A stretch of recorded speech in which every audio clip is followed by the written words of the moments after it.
my street, my boulevard. It's right up my Straza. Oh my God, it's garden right up there. Ah, it's right up my podcast.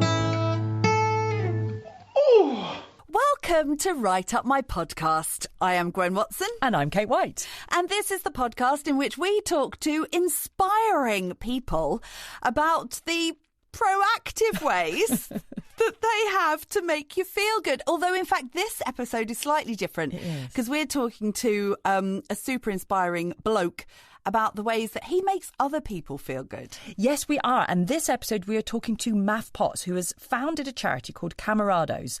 And the idea behind the charity is it's basically a mutual aid charity, with the idea is to help people who are not necessarily friends, but to self-organise and support each other through tough times. And we'll go on and talk about this later, but Maff has got an incredible background of experience as well that's led him to this point. But it's a very interesting conversation, a very interesting concept. He is an awesome, awesome bloke. And I think if more people were like Maff in the world, what a place it would be. I know. And can I just say, he also plays a little bit of piano for us, so that's coming up in a bit. He just threw it at the end of our chat, didn't he? He was like, oh yeah, I'm also a really successful, my words not his, jazz pianist. So I was like, okay, great. Truly multi-talented. Playing at the Conduit Club that night. I happen to have a piano in front of me. I know. We didn't make the most of that. No, but he did play us a version of the theme tune, which we will slip in very soon. I got a little bit excited when I first heard that. So good. Anyway. So, Kate! Gwen.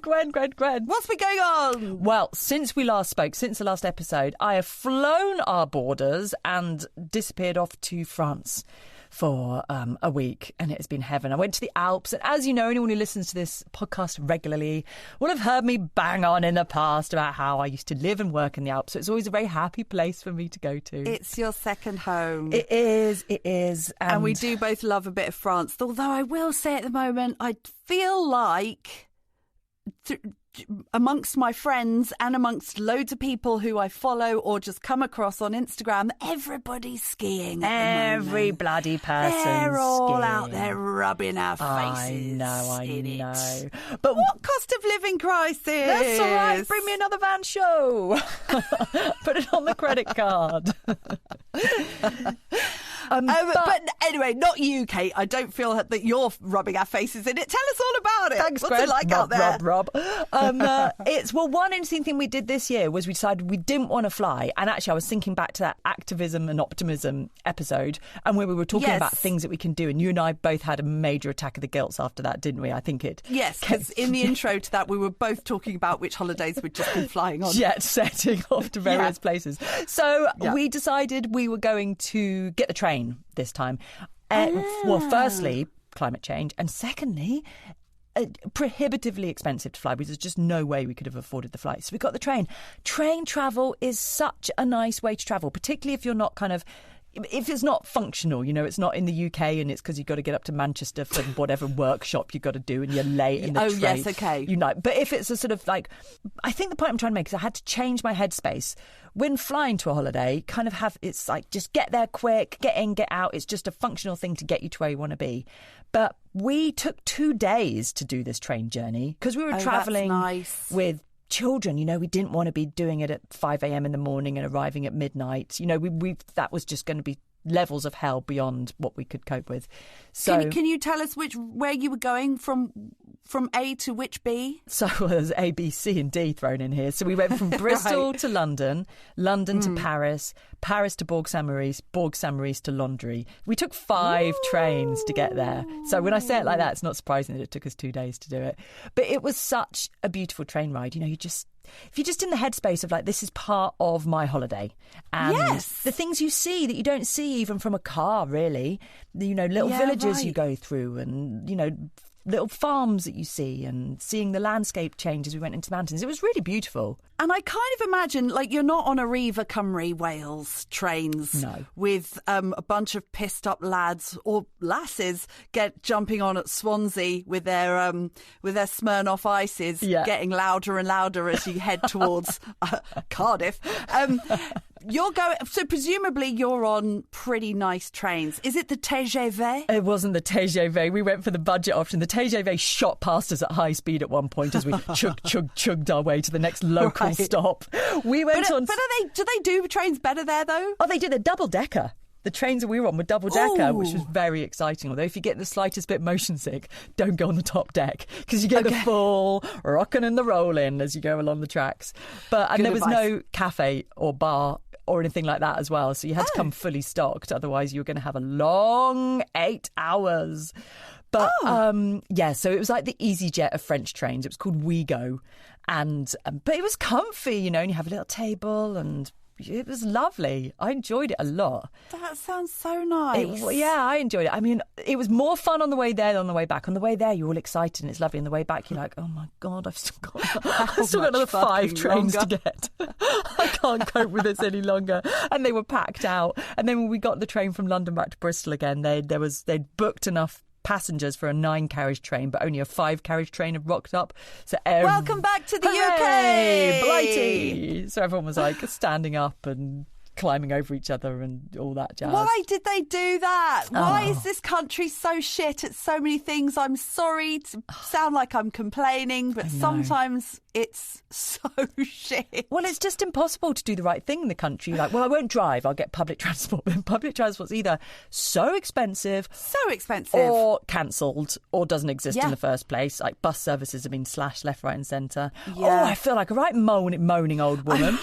Let's get out of this cul-de-sac. Yes, but you're right. Like, having lived a great chunk of my life in Australia, their trains were efficient. Yeah. They were also double-deckers. They got you where you needed to go pretty much on time and affordably too. Yeah. And it's just like, why? I know. Why? I know. Anyway, Gwen, I've banged on enough about train travel enough. Tell me, what have you been doing to make yourself feel good? Well, I've been nowhere. Do you know what's really amazing is that people, this is always like, especially when people go off to like India for 3 months and they come back and they've literally had a life-changing experience. Yeah. They've travelled thousands of miles. They've met hundreds of people. They have been to heaven or hell and back, and you've done nothing different. Time has just passed. And I've managed to, since you've been away, Kate, I have watched like 16 episodes of Happy Valley. Well, that is an achievement in itself. Have you gone the other way down the supermarket aisle just to shake things up a bit? I tell you what, okay, right, here's something you'll be proud of. Okay, hit me with it. I've been meditating. Oh, I am proud of that. Well done. Tell me more. Thank you. Yeah, so I'm going to give a name drop to this app, even though we are not sponsored by it. Wouldn't it be great if we were? But we both use this app. It's called 10% Happier app, and it is hosted by a guy called Dan Harris, who used to be a TV anchor. I don't know the full story. Let's imagine it's something like he had burnout and then had to change his way of life and came to meditation. But he's got a very kind of grounded, hey, I'm kind of a normal guy approach, hasn't he? He does. He doesn't have that slightly kind of ethereal tone that sometimes meditation apps have. He's just talks normally. Yeah, and he's really like a people of the people. Person of the people. He's I like his approach. He's come from a decidedly non-Zen world of the newsroom, and he's basically discovered meditation, and this app is really, really good. And they've got like he basically had this whole series with the Dalai Lama. Yes, I did it. Well, I'm halfway through. I haven't finished it yet. It's so good. Like each of his programs, they're all really bite-sized. They're all really manageable. Each meditation session is kind of like between, I don't know, 5 minutes, 15 minutes. Average is 10 minutes. And there'll be a little video first, which I think we discovered halfway through that you weren't watching. You were going straight to the meditation. I always like to sit and watch the little video first. Well, now I watch the videos, I realise how much I was missing out on once I discovered the video. I was like, hang on a minute, I need to go back and redo it. And the whole world here. The one with the Dalai Lama, oh my God, he's just such an incredible person. He's such a nice bloke, isn't he? I know. And he's actually interviewing him and then a couple of people who work alongside the Dalai Lama, and it's one of them who's then conducting the meditation series for that week.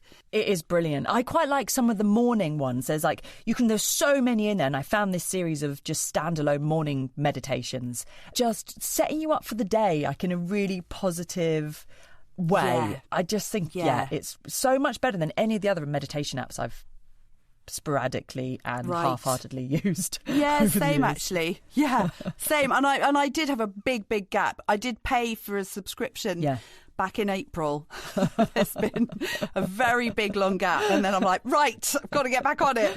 But the series that I'm doing at the moment is all about meditation and the brain, and I'm actually maybe for the first time learning just what positive impacts it has on your actual kind of brain function. Yeah, because apparently after the age of 21, our brain starts to atrophy, and meditation can actually slow that process down. Oh my God. It's like, oh wow, why are we not doing this all the time? I know. That is scary. As well as also obviously help you cope with daytime stress and anxiety and etc. But it actually has positive physical impacts on your brain.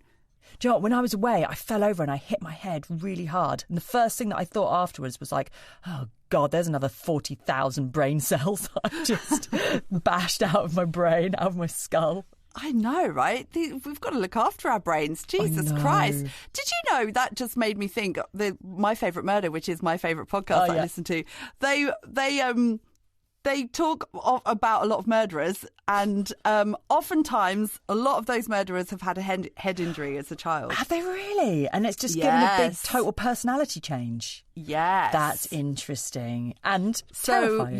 Wow. Yes, because if your child sustains a big head injury as a child, basically you've just got to put them down. That's terrible, isn't it? Yeah. Like if you want to really do society a service. You've just got to put them down. I read a thing about people having head injuries and then afterwards speaking in a different accent. Like suddenly they had a broad Glaswegian accent and they just didn't know where it come from, but that was just their natural way of speaking. Are you serious? Yes. Just crazy. I've heard of that happening when people have like organ donations. Really? That they suddenly love whiskey, whereas before they hated it. That's really because their interesting. donor liked whiskey. Yeah. Wow. That's weird, isn't it? What if you get a liver transplant from someone who's had a serious whiskey habit beforehand? I'd be like, take this out of me. Wee dram. Fuck it out. Just a wee dram. It would take a lot. It would take an organ transplant for me to like whiskey. I have to be honest. I love a whiskey. Do you? Yeah, but anyone who's listened to this thinking, oh, sophisticated taste. I like a little splash of coke in it to hide the intense whiskey flavour. But I do like a little whiskey or an old fashioned. My cocktail of choice. What's an old fashioned, please? Sugar, bitters and water with whiskey and garnished with an orange. And it's okay, I'm Googling it. I mean, it looks like a Negroni, and I love a Negroni. It's an Italian cocktail. Ooh, stunning. Italiano. And it's made with 1 part vermouth rosso and 1 part Campari, garnished with orange peel. It is considered an aperitif. Yum. And it's stirred, not shaken. Is it wrong that it's 1 o'clock on a Monday lunchtime and now I want to drink a whiskey? Now I want a little Negroni. Just to pep up my afternoon a little bit. And then I'll do some meditation just to bring it right back down again. Here's another thing I learnt the other day and which I have been applying to my daily life. Now tell me, Kate, when you have your morning coffee... Yes. Do you eat first or do you eat after? Okay, I eat after it. Ha-ha! Well, apparently... we shouldn't be doing that. Oh, really? We need to eat before coffee. Oh, okay. Why? Yes. Now, this is shared by a lady that we would love to have on the pod. This is Charlotte Foray-Green, Nutrition. And she was saying that when we wake in the morning, our cortisol levels are high, or should be, and rise to a peak shortly after. This isn't a bad thing. It's part of our natural diurnal rhythm to get you going in the morning. So caffeine spikes cortisol and adrenaline as stress hormones. So you're adding a stressor to a potentially already stressful hormonal situation. When your cortisol is just trying to do its thing, you're revving the engine, adding fuel to the fire. This can cause a cascade of hormonal and blood sugar issues. Interesting. With short and long-term implications to your mental health. So the solution, she says, is coffee after food. It buffers the body's response and tempers your adrenal reaction. Oh, that's really interesting. I get myself so tied in knots with this sort of stuff because I've been trying to, not every day, but to do skip breakfast and maybe not eat until 10:30, 11 o'clock. Oh, like a fasting thing. Yes, but I will have a coffee and that actually helps keep me going a bit. Yeah, of course. So, and I can't drink coffee too late. I can't drink coffee past about midday because it keeps me awake at night. Yeah, right. Oh, that's a really interesting one. Well, yeah, have a go. Anyway, that's what I've been doing. I mean, I like drink that. decaf anyway. But it always has a teeny slither of caffeine still in it. They can never get all the caffeine out. This is it. And so many people who are really sensitive to caffeine will have a decaf thinking it's a safe option and then wonder why they still have that kind of knot in their chest of anxiety afterwards. There's anywhere between 2 and 20% of the caffeine is still left in. Up to 20% is a lot. Yeah.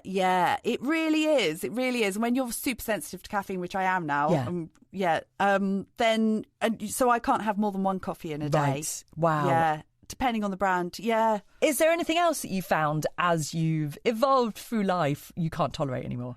Oh my God, so much, so much. Okay, we'll put a pin in that so many one. things, so little time. That is a whole other podcast. It's right up my podcast.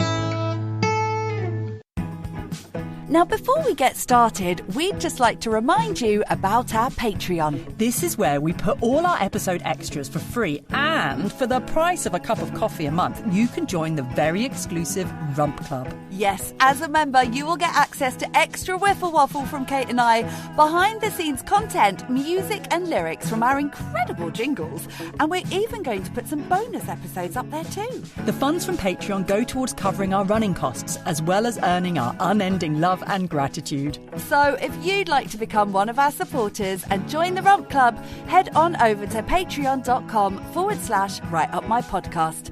Thank you.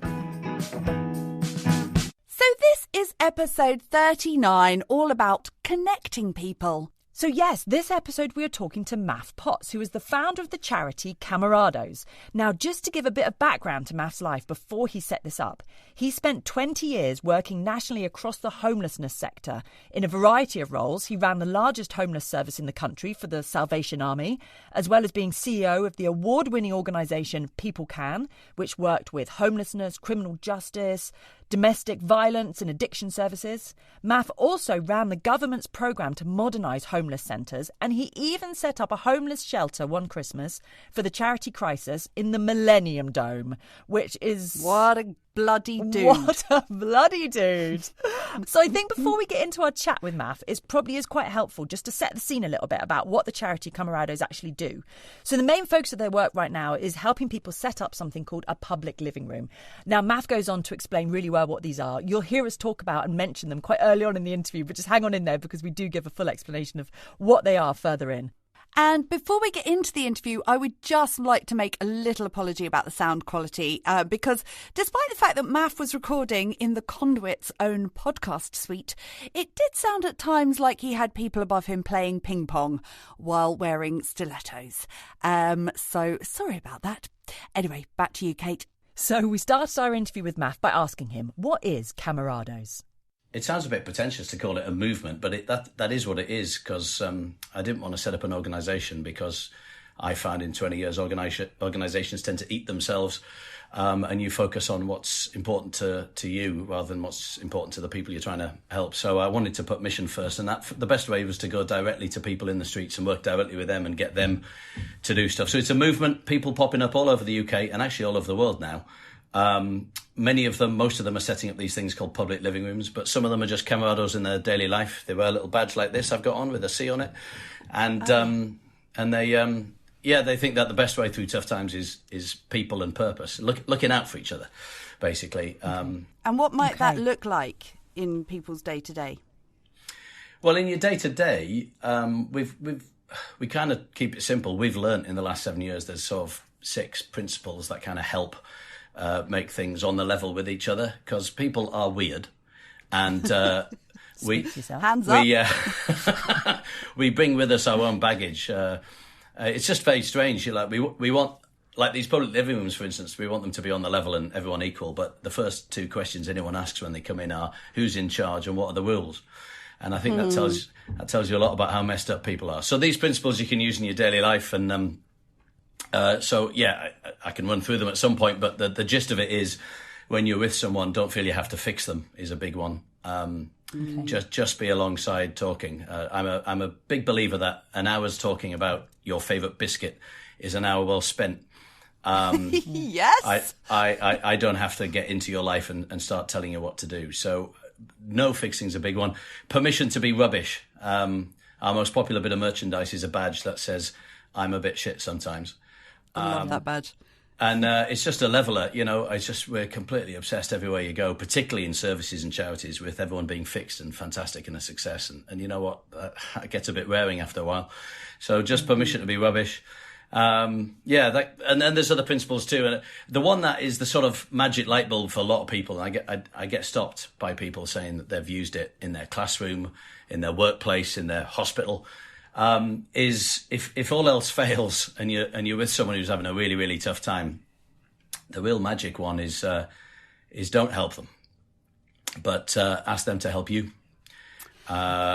It's absolute magic stuff. Just say, listen, I'm sorry to hear that. Look, could you do me a favour? 6 words. Can you do me a favour? 6 of the most powerful words in the English language, because basically what you've said to someone is, I trust you.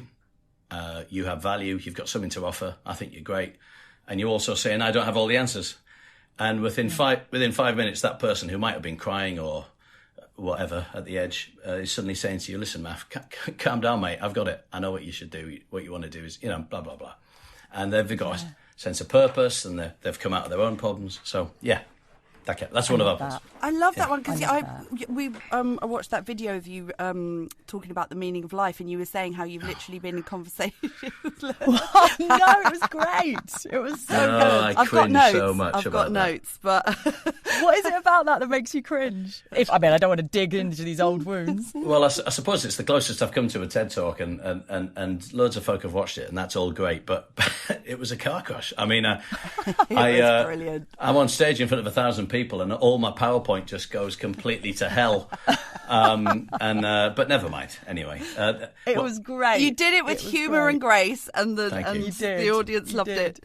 You styled it out. I loved it. And during that talk, during your TED Talk, we may as well call it, you said how you literally were in conversation with people who were talking of ending their own lives, and you turned it around just by asking them to do you a favour. What have you got an example of that? Yeah, absolutely. I remember years before Camerados, I was running a national homeless charity, and I was sat in one of our day centres, and there was a fellow rocking backwards and forwards, and he had this big gash in his head, and his eyes were bloodshot, and he was rocking back and forth. And I went up and had a chat with him, got him a cup of tea, and basically he was sleeping rough on a park bench, and he'd been in and out of rehab, and his wife had left him and run off with the kids, didn't know where they were, and he'd come out, didn't have anywhere to live, was on a park bench, and then there was a fight breaking out in the park, and so he thought he'd do his bit and kind of go in and try and sort it out, and someone stabbed him in the head. And it was just like, awful thing upon awful thing, and he'd finally just had enough and said he was at the end of his tether. And I had a bit of a chat with him, and he said he used to be a painter and decorator, and he used to have a big house and a fleet of vans and everything, and his whole life had fallen apart, blah, blah. And I just said, oh, mate, I'm really sorry to hear that. Listen, can you do me a favour? You're a painter and decorator, because this day centre's a total shithole. And I'm desperate to do something about it. Have you got any ideas for me? Because I just, I'm completely lost. I'm rubbish at that kind of thing.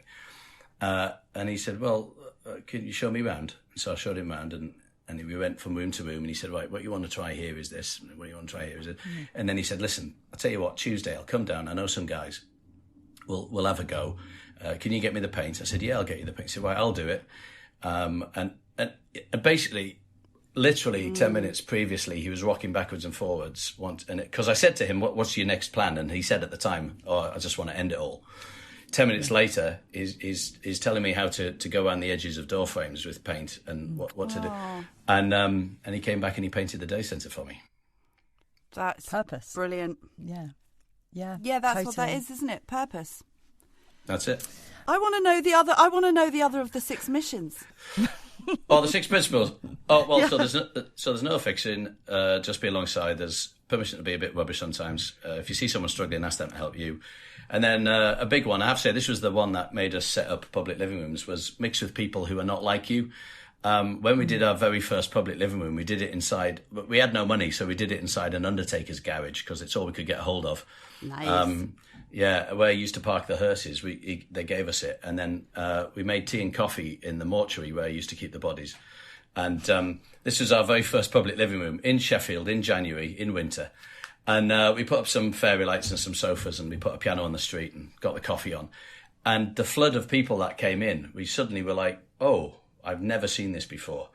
There was there was a homeless lass, but there was also these sort of hip, cool boho types who thought the whole place was really groovy. Yeah, exactly, and alternative. And then there were shoppers and the guys from the building site and students and tourists, and it was just nothing I'd seen before, because we all self-select. You go to Cafe Nero, you go to KFC, and those tribes don't often mix, and so suddenly they were all in there, and there was this imperceptible common humanity thing, which I can't really describe to you here, but if you walked in, you'd feel it, and it feels bloody great. So mixing with people who are not like you is a big one for us. So added to that is a principle about it's okay to disagree respectfully. So if someone is different from you, that's okay.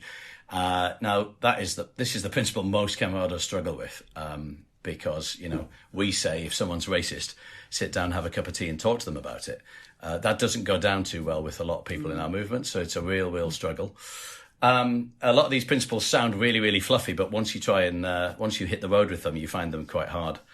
And then the final 6th principle is have a laugh, have fun, because to be silly is to be human. And how that bears itself out in your daily life is all sorts of ways. I mean, there's one Camerado in Norwich who goes into meetings in the council where he works, and everyone's sat there saying their name and their big title, and he says, "I am Sam, and my favourite biscuit is a hobnob."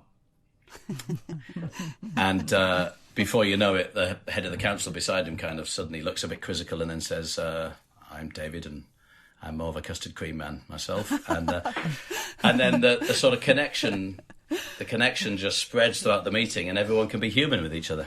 Oh, I love that so much. Yeah, definitely. And before you know it, the custard creams are talking to the digestives, and it's all a wonderful human soup. I love that. So we've talked about public living rooms. You've brought this phrase up, but can you just give us, in a nutshell, what is a public living room? Well, everyone's different because it's a movement, not an organisation. So everyone can create their own where they are, how they like. We just give them a box, a cardboard box, but a very, very beautiful one, called Public Living Room in a Box. And we send it to you, and all you've got to do is add people and furniture. Everything's in there, the fairy lights, all the stuff, and you can just crack on with it. It can happen anywhere. It tends to be it has to be a very cosy place where you can put your feet up. So we're trying to combat the fact that most places you go in times of crisis, if you think about it, are fairly cold and scary. So, police station, hospital, council office, they don't summon up images of comfort and coziness. Basically cushion covers, fairy lights. Something happens to the human brain when you see fairy lights. You don't think, you don't My think house that is covered in them. Definitely. It doesn't give a sort of police station vibe to you, does it? No. So fairy lights are very important, and it's, you can just kick off your shoes, relax, and nothing is expected of you. Some people do it in shops, some people do it in cafes, some people do it in hospitals. The world's biggest one is in a student union in a college. When summer comes, everyone seems to do it in the park, which is brilliant. It can happen anywhere, and it can happen once a week, once a month, or every day, and everyone is different.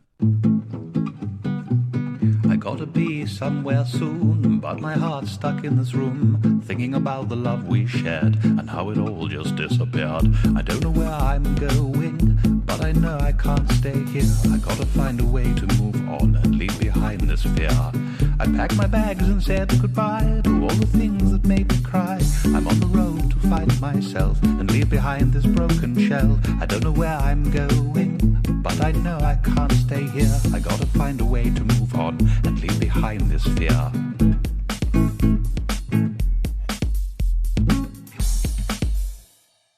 And these are all over the world now. You've connected with people all over the world who are setting these up. Is that right? Oh, it's an absolute joy coming in the office some mornings because all the boxes will be there and you'll look on top of them and it'll say Boston, you know. Yeah. And then it'll say, Bognor Regis right next to it. And then it'll, and so it's got all these, I mean, they're mostly in the UK, but yeah, we've got some in the States, in Colorado and New York and places. And then we've got them in New Zealand and Australia, and which is, it's really exciting, obviously, when that happens. And so they're just literally a space. So people are creating a comforting, warming space for people to just come and have a chat.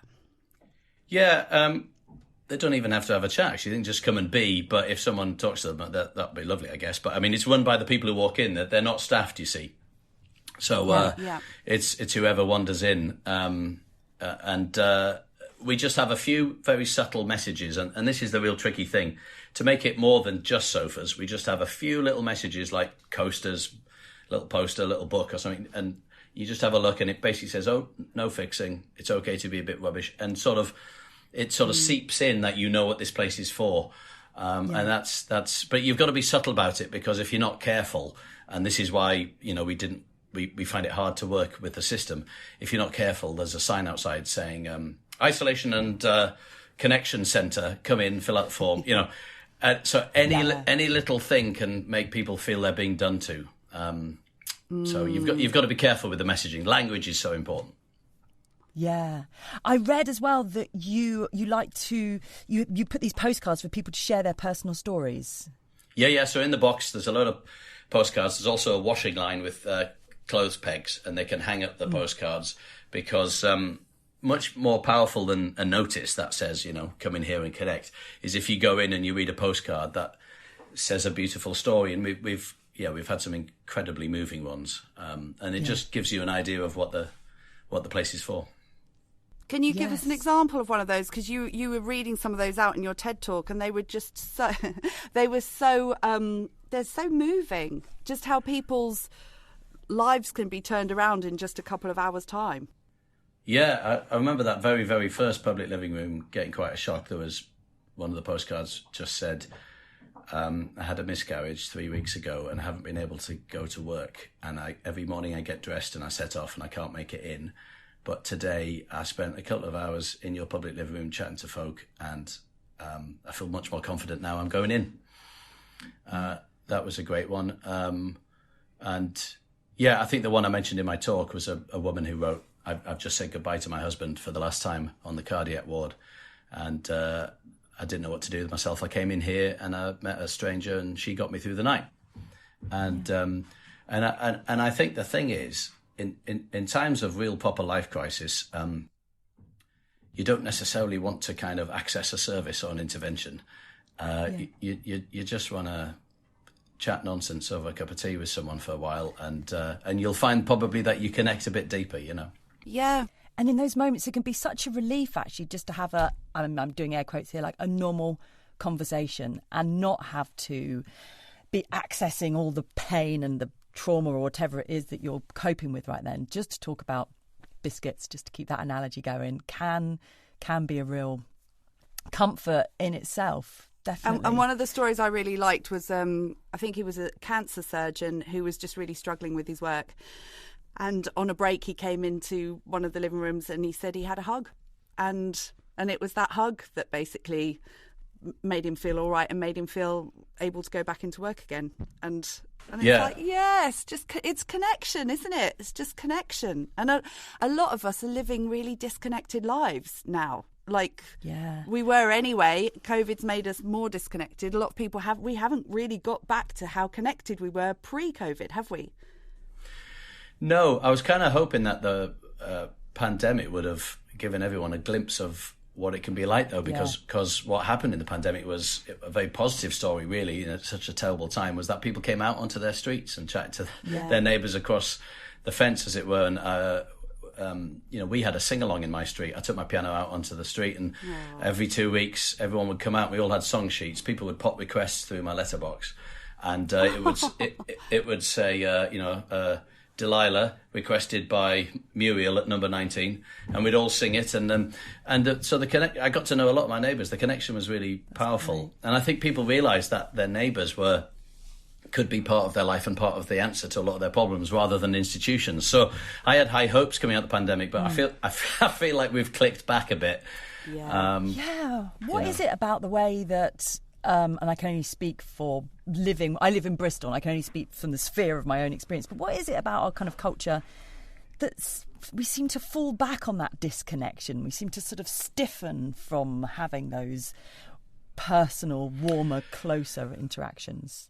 Well, I honestly, you see, this is where I think our principles come in handy, because I honestly think it's that first one I mentioned. It's the fixing one, because people feel that if they get involved, if they start talking, they're going to have to sort everything out for you. I don't know. There's a obligation, particularly with English people. It's like, I don't want to get involved. If we could just liberate everybody from that and say, you know what, it's completely okay not to fix anything, and just look someone in the eye, ask their name, have a bit of a chat, and then wander off.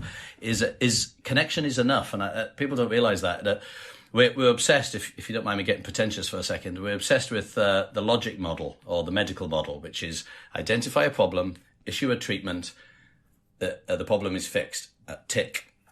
The problem with the logic model is there's this thing that it doesn't fit, and that thing is life, because life is not fixed. We go forward and back, and good days and bad days, and life is a continuum. So if we could just instead create an environment where people feel all right to be whoever they want to be, and there's constantly that safety blanket. But instead, we've become siloed into a world of services, and retail. That's the public realm, pretty much, which is all about fixing or making a sale. And there's no place to just kind of be all right. I just have to be success or I'm a failure. Yeah. So we just want everyone to kind of bin that when it comes to certain aspects. I mean, don't get me wrong, it's good to fix a broken arm, it's good to fix a broken car, but not everything needs a fix. You can just be human. So that's kind of, and that cancer surgeon you mentioned who got the hug was from a patient. And, when would a patient ever help out a surgeon? That just doesn't happen. Yeah. We're so rigidly stuck into these binary helper and helped. Yes. Power dynamics, Big time. So, I think that's what we're trying to smash down a bit.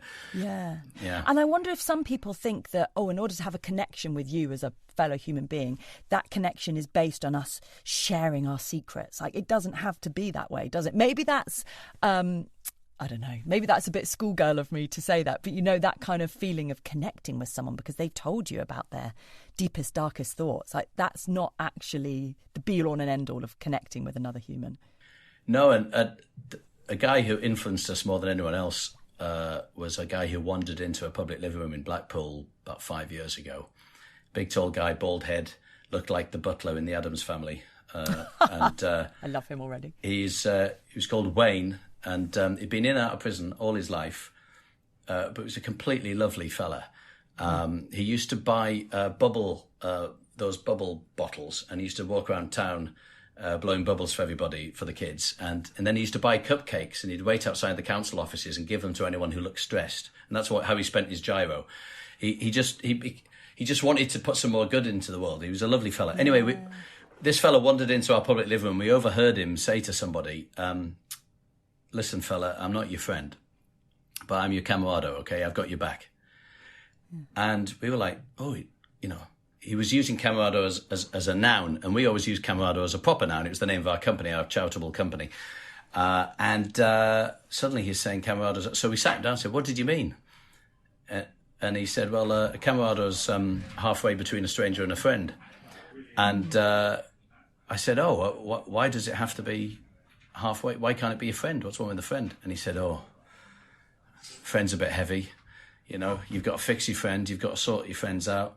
All I need is someone alongside me for 10 minutes. I've got their back. They've got my back. We're good. So this idea that you're saying about getting involved in each other's life, knowing all each other's secrets, telling everything, it's like, whoa, that's just a bit much. What I need is that, and I think really we need more of these. Some people call them weak ties. I don't like that because it sounds a little bit lesser. But the person you sit next to on the bus, the person you meet at the bus stop, you can have a perfectly lovely, often quite valuable, gorgeous conversation, and you might even tell them more than you tell your friends. And we just need a bit more of that kind of connection. Totally. I get so much pleasure from those little interactions, the chatting with the person on the bus, the chatting with the person behind the counter at the coffee shop or whatever. Real pleasure in those moments. Yeah. And it's like, and what I love as well is when you see somebody walking past and they've got a nice coat, that you actually go, I like your coat. Or, Yes. you know, you just those little moments, and you put a smile on their face and a smile on your own face. And I love it when people do that to me. Somebody commented on my scarf yesterday, and you go, oh. Yeah. And it puts a real spring in your step, doesn't it? And it gives you that feeling of like, oh, we're all in it together. Us all walking down the street. We're not in our little isolated bubbles. We're all in it together. And if you trip over the curb, I'm going to give you an arm to lean on. That sort of thing. I'll laugh first. I will laugh, then give you an arm to lean on. Point a laugh, take a photo, pop it on Instagram, then I'll help you up. Yeah. Absolutely.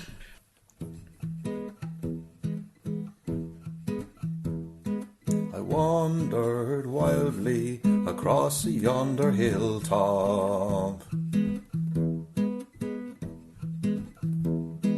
Butterflies are fluttering all peaceful in the sun.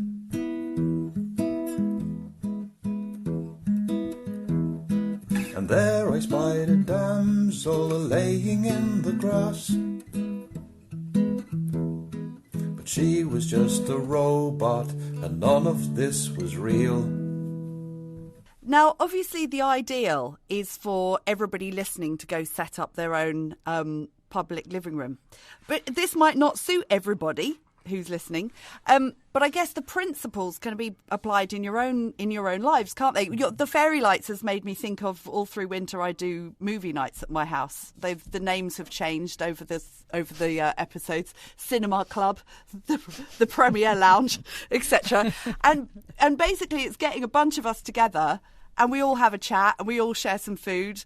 And they wander into my fairy light infested living room, and we sit in front of a log fire. We all squeeze in and we all watch a movie together, and it just brings us all so much joy. And it's just getting us through. It's getting us out of our homes. Yeah. I mean, for me, I live by myself. It's creating a social life in my front living room. I love it. But also other friends, they've got this boys' club, and I don't know if I've spoken about this before on the pod, but they set it up a few years ago, and it was just going to the pubs to have beers on a Thursday, and the group has grown and grown all through the pandemic. They were doing it via Zoom, all getting pissed up in their own homes. After that, they tend to just go and drink in each other's homes. But yeah, they're talking about plumbing, they're talking about beer making, they're talking about whatever old shite. And I just always look at those boys, and I just think they have got themselves through some really tough years, and what a great thing to set up, and how inspiring that they've accidentally created this little community where they know that they've got people who've got their backs. And I think it's something that we can do. Like, have you got ideas how people could just apply these principles in their own lives? Well, yeah, I think they're fairly self-explanatory, but one thing I would just say at this point is it's a not as big a deal as you think to do one of these little public living rooms. It literally could be something that you grab a sofa and some armchairs and you do it for a couple of hours on a Saturday morning, and you do it once. We often suggest to people, just do it once and just, put the word out. And it's not the most demanding thing in the world to sit there and eat biscuits and talk nonsense. And you do it for 2 hours, and I guarantee you it'll feel great. And so you'll think, let's do it next month. And then you might only do it once a month, and you think, this needs to be every fortnight. And just take the pressure off yourself. Also, don't do it alone. Do it with some mates, Take it in turns. Go with the grain of your life. Do it where you want. It does not have to be a big deal. So if people want to do it, get in touch with us. But everyone has a cup of tea and a piece of cake with Yvonne over Zoom, and she has a chat with you, and then we send you a box. I would say that only 50% of people who have a cup of tea with Yvonne get the boxes, though. Right. Okay. That's interesting. And that's because the other 50% are rescuers, which is fine. You know, if they want to do that, that's okay. They can, you know, go for your life, but we're just not with us. We don't do the rescuing. Sure. Yeah. Yeah. Okay. But I think that in your daily life, I mean, I think you've kind of said it, you know, just noticing other people and looking out for them. And, you know, I think that's fairly self-explanatory, but also just not fixing would be the best thing. So when someone sits on your sofa with a cup of tea and says, "Oh, I've got this problem," don't immediately bring the finger out and go, "What you want to do is," it's perfectly okay to say, "God, that's really shit."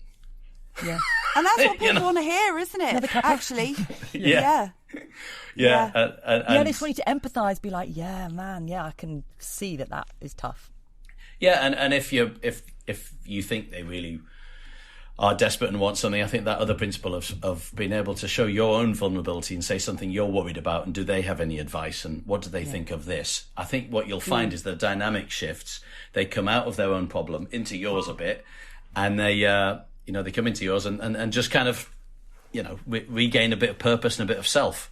You know, I think that's quite a magic one. There was a teaching assistant outside my kid's school ran up to me last week, and she said, "I just have to tell you, there's this kid who's, bless her, she's got ADHD and she causes chaos every day in the class. She's a lovely kid, but she can't help it." And I just didn't know what to do. She said, "And I applied that principle of yours." I didn't even know this woman knew Camerados, what I did for a living. And she said, so I asked her to be book monitor and librarian for the class and sort out the book corner every morning. And she said, not had a problem with her since. Oh, wow. So she just needed that focus, but also it's the purpose. Yeah. Purpose. Yeah. Because I was going to come on to that, actually. Like, we've spoken a lot about people and that people need people and the power of bringing that into your life. Like, purpose, how do we harness that if it's something that's lacking? Well, in the early days, Camerados, because I hasten to add that we're completely making this up as we go along. Sure. So I haven't a clue how to start a social movement, and let alone one that changes people's lives. So we've made every mistake in the book, and I think one of them was we started to fill our public living rooms with lots of activity. So you can go to this choir, you can go to this gardening club, you can go, because I thought, purpose. I was very literal about it.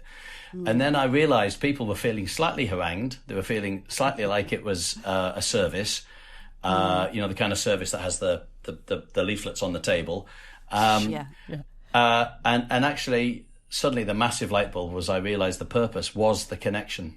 So when you look out for someone else, there is no bigger purpose than I'm looking out for you and I'm doing something for you. That's a massive pull.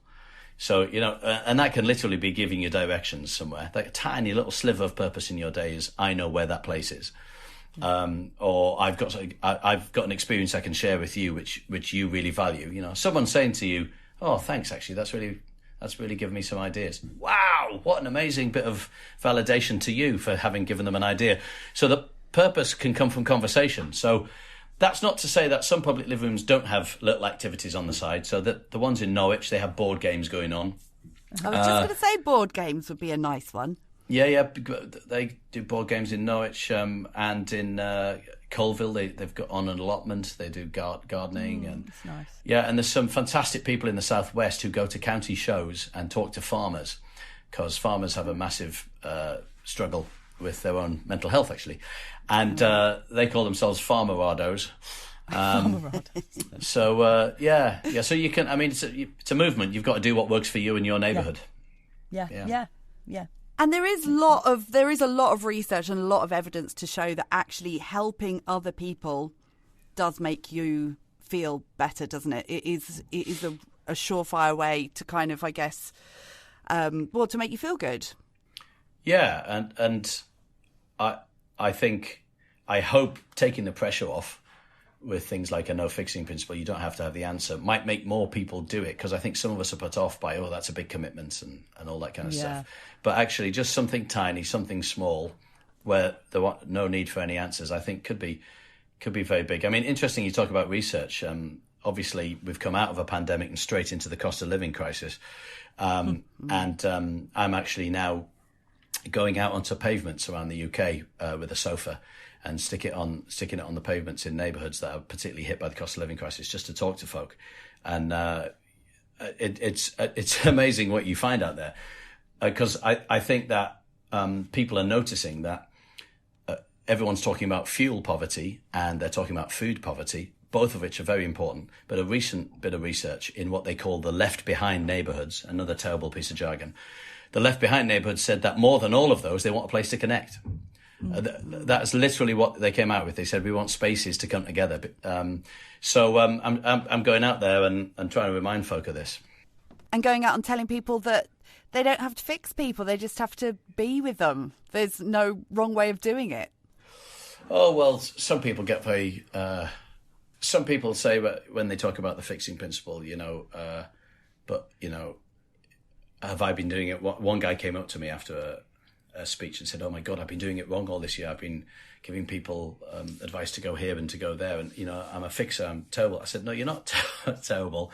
Apart from the fact that we're not saying no fixing anywhere. We're just saying none in here. But also, if something comes up in conversation, that's not fixing, is it? That's just an idea. That's quite different from saying to someone, right, Monday at 2:30, you've got an appointment to go to this scary building. Sure. So, people can have ideas. So people sort of challenge the fixing principle. And I say, well, look, we're not saying that through conversation, good ideas can't come. And then other people worry about public living rooms being places where, bad stuff could happen. Things could really kick off. And I have to say, when there's fairy lights and cushion covers and custard creams and cups of tea, it's a bit like kicking off at a village fete. It just doesn't happen. And we had them in 6 NHS hospitals, 24 hours a day, unstaffed, right next to A&E. And the only incident we ever had was a couple getting a little over amorous in the middle of the night and being caught at it. That is the only thing. We've never had any power of fairy lights, Maff. There you go. That'll do it. It's connection of a sort, isn't it? I suppose. Well, there's people and purpose working involved its in that. magic. Always the one. Yeah. So no, they're pretty safe places. I think the thing is to put it in your heads more in the realm of book club or knitting circle. Right. One of those informal, casual things that people do together. And quite often, because I talk a lot about its impact on people with very tough lives, people want to talk about us as if we're a service. What's our safeguarding policy, And I say, no one's ever asked my wife's book club if she has a safeguarding policy, So this is just people doing it, and so I think we have to keep it in that realm. It's not the answer to everything. It's not the elixir for all ills, but it's just a little bit of humanity that's just missing. Because at the moment we sort of have... you go from crisis to intervention service. And I think that's a massive step for some people whose confidence is lousy. You just need something else, Absolutely. Like it. Absolutely. Yeah. Thank you so much, Maff. That Thank was you, just Maff. so interesting to hear all about what you're up to. And so I wish you so much luck as well with just the continuing growth of all of the work you're doing. Oh, thanks. That's really kind of you. I'm so chuffed you asked me on here. It's really lovely to spend time with you. And thanks for encouraging us like this. I'm really, really grateful. I didn't get to play my piano for you. How about that? Hey, give us a little tinkle now. Give us a little tinkle.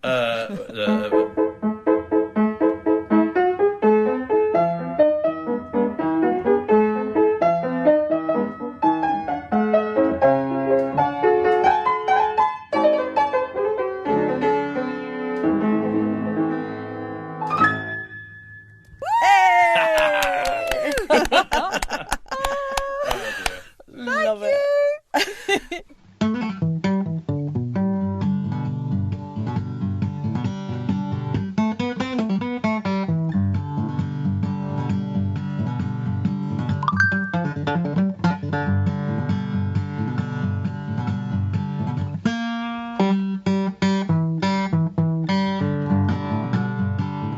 Thank you so much to Maff for talking to us. And if you want to find out more about the work that Camerados are doing, or maybe even look into setting up a public living room in your community, then you can go to their website, which is Camerados, that's CAMERADOS.org. Or why not email cuppa@camerados.org and have a cup of tea and a chat with Yvonne and talk about whether maybe you could set up a public living room too. But we'll put all these links in the show notes, as always. Absolutely brilliant. What an inspiring man. Yes. And now normally we have a kind of challenge or task off the back of these things, but the nature of this interview has been slightly different, hasn't it? It doesn't lend itself so much to off you go, Gwen, off you go and do it. Although saying that, while chatting to him, I did think, maybe I should try and set up a public living room. Maybe I should have a cuppa with Yvonne. Yeah, so what are you thinking? Because, I've definitely been thinking about that since. And the big thing that I keep... Sorry, I interrupted you there. Oh, used to that, doll. Carry on. No, I'm joking. It's always the other way around. Go on. The big thing that I keep coming back to is where to do it. There's a few empty shop fronts on my local high street that I thought, well, that could be good if you sort of have a word and they let you, a couple of hours on a Saturday morning.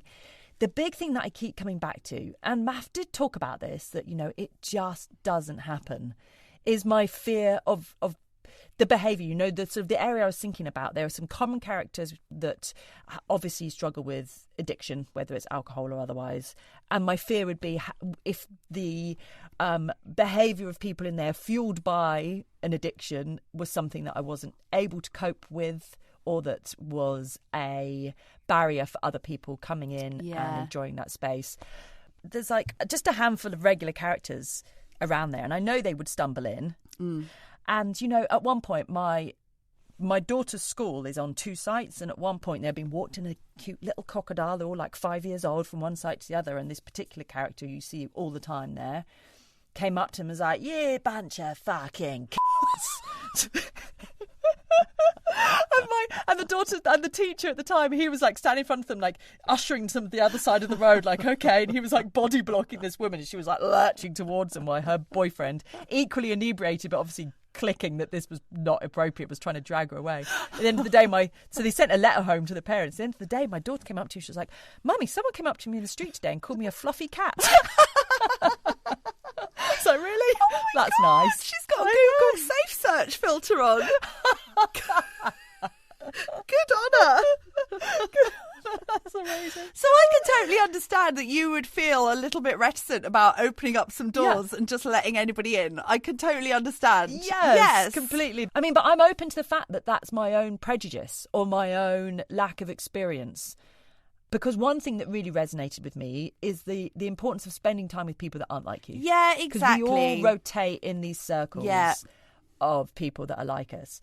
And I've already experienced through some volunteer work that I've done on and off at various times in my life, the power and the satisfaction of spending time with people who just have a different life experience and how important that can be. Yeah, absolutely. But then Maff, he's worked with every single type of person, struggling with every single challenge that human beings can struggle with, I imagine. And because of that, knows that this is a really helpful system. And he finds the humanity, and I think that's what he's saying is missing, isn't it? Humanity is missing, and it's the humanity.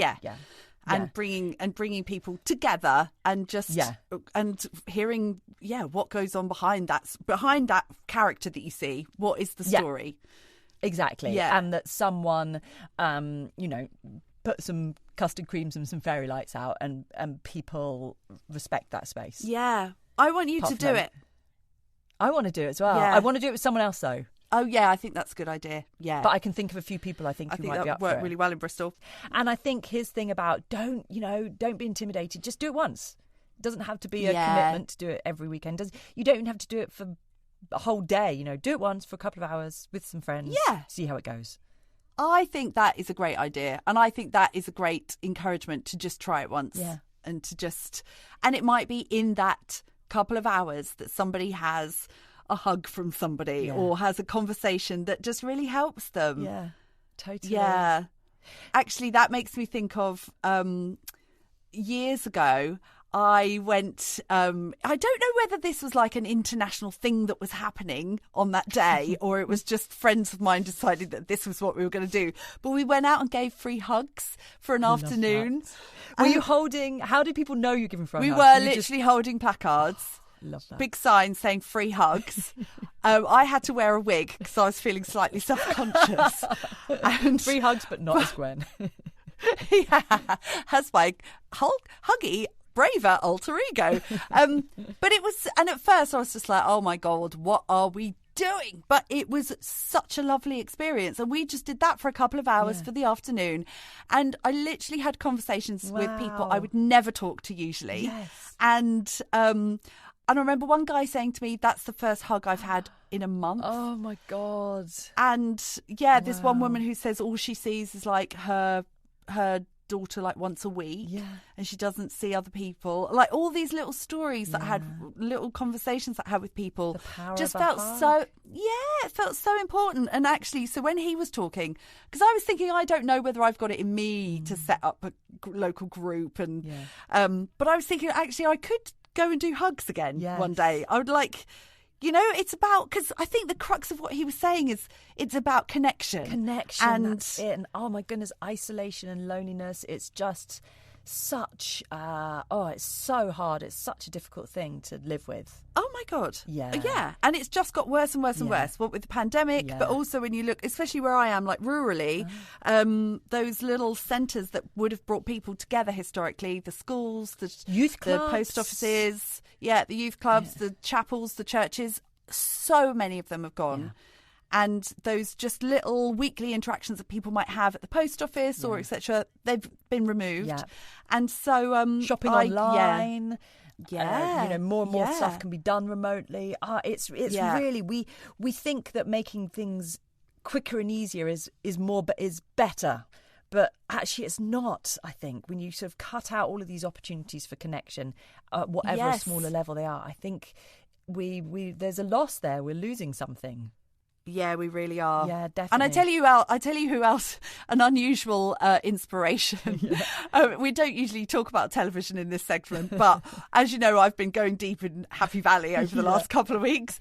And Catherine Cawood, who is the lead character, she's policewoman, and in a really socially deprived town up in Halifax, and she's just real integral part of the community. Like everybody knows her, and she just, in all these little ways, as well as doing her job, in all these little ways, she's just constantly helping people. Like people who are looking for a job or something, she'll just connect them with somebody else, or she's just constantly just looking out for people. And I just thought that's nice. And so I do feel inspired by him and by her to kind of just engage more with people. Definitely.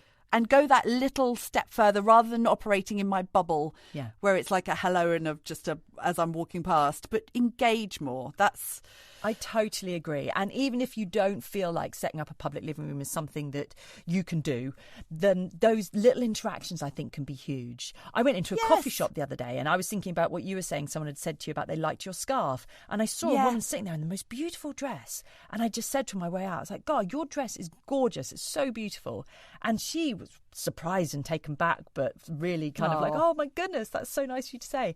And I got a real spring in my step because it was such a lovely little interaction. I went bouncing out onto the street and it was a really lovely little moment. And these that's so things nice. Can just boost the experiences of everybody, ourselves included.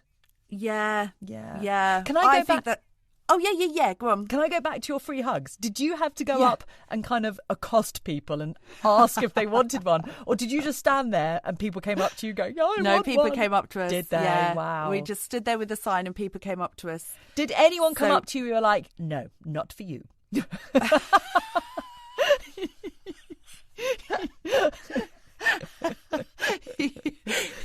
You can't turn down. You can't. Okay, fair enough. Just wondering. Sometimes I did have to go, right, Kyle. Suck it up, Gwen. Here we go. You got yourself into this. I've committed to this. This person may not have had a hug for a long time.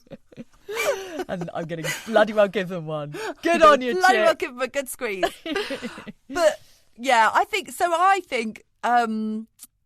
I would like to do that more. Yes, I agree. I would as well. And there's some things that he said, which if the opportunity arises and the right sort of conversation happens, I hope that I can bring to front of mind, such as the asked that person to do you a favour, just to kind of see how that plays out. Yeah, I'm going to look out for that when I'm like, Kate, I'm having a really hard time. I'll be like, oh, Gwen, I'm so sorry. Now, can you edit the whole next podcast on your own, please? Fuck you. Thanks a lot, Maff. Because Maff thinks it will help. Brilliant. I'm going to go off and have a massage. And you'll be like, I feel really good because I've helped her a lot. I've given her purpose. I've given her purpose and me a day off. Everybody's a winner.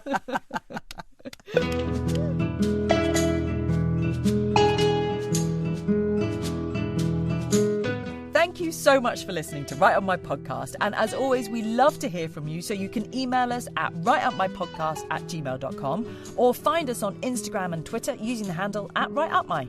You can subscribe and follow wherever you listen. And if you listen on Apple Podcasts, and you can also leave us a rating and a review. We would love it if you gave us 5 stars, boys.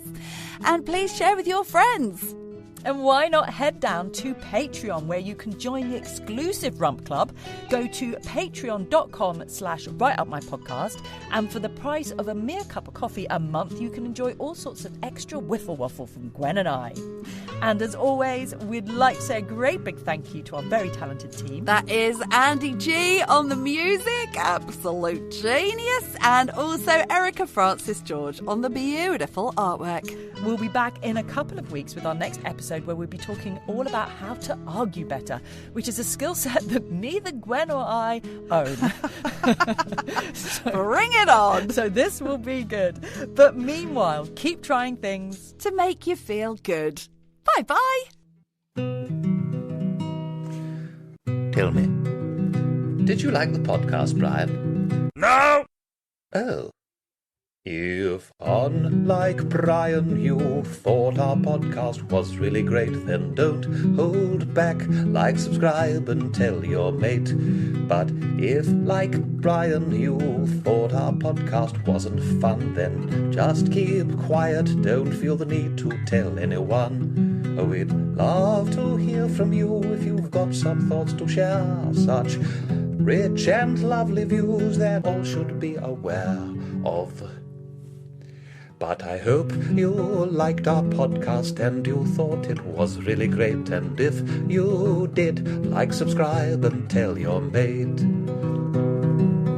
'Cause we don't need grumpy pants bringing everybody down. No, we don't need negative Nellies making people frown. No. So I hope you liked our podcast and you thought it was really great. And if you did, like, subscribe, and tell your mate.